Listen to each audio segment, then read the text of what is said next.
Hello, welcome back to our tutorial on proportion. This is the second example for challenging question. So, what you have in front of you is a question from a school paper. Okay, it goes by y is inversely proportional to the square root of x, given that y is 5 for certain value of x, and find the value of y when x is increased by 300%. Okay, so my advice again is going to be simple.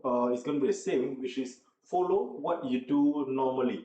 Okay, so the step one, the first thing that we write is y equals to k over square root of x. Square root of x. This is what I write down first.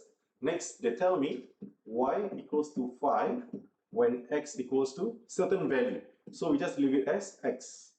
And so what we do is substitute these two values into the equation. So the second step is to write down 5 is equals to k over square root x. And why we do this step? So that we can get the value of k, right? So step number 3 is to find k, therefore k equals to 5 square root x. So these first 3 steps are the same steps that we do normally, but the difference is we don't get the physical value of k. Our k value is in terms of x, and so just box it out so you can use it later on.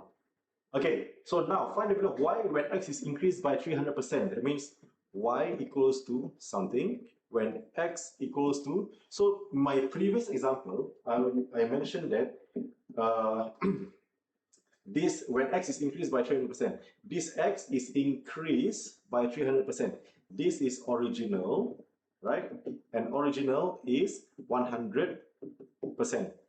So I'm going to use a different way right now.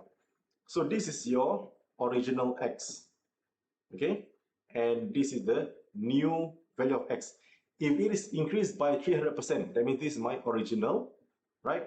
Increased by 300% means I have another 3 boxes. 1, 2, 3. And each box is also x. Therefore, what it means is your new value of x is now 4x. Okay? So x is now 4x. So let's proceed to find the value of y.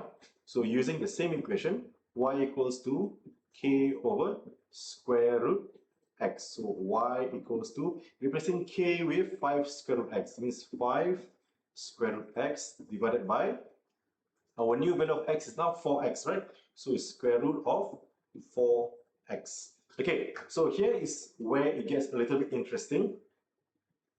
Let's proceed here. So y equals to 5 square root x. So this is something that you need to learn. This 4x, the square root of 4x, you can separate into square root 4 and square root x. So in this way, you can see clearly, you can cancel off this square root of x. And so y equals to 5 over square root 4. Square root 4 equals to 2, right? So 5 divided by 2 equals to 2.5. Okay, there you go.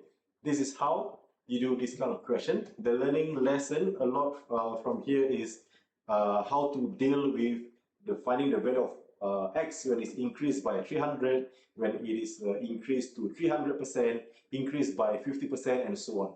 Okay, so the 2 examples I've shown you shows 2 different ways to find your new value of x. Okay, so try to go over them again as many times as you need to, so you can have a full and a better understanding on how to deal with these kind of questions. Okay, see you at our last example for this topic.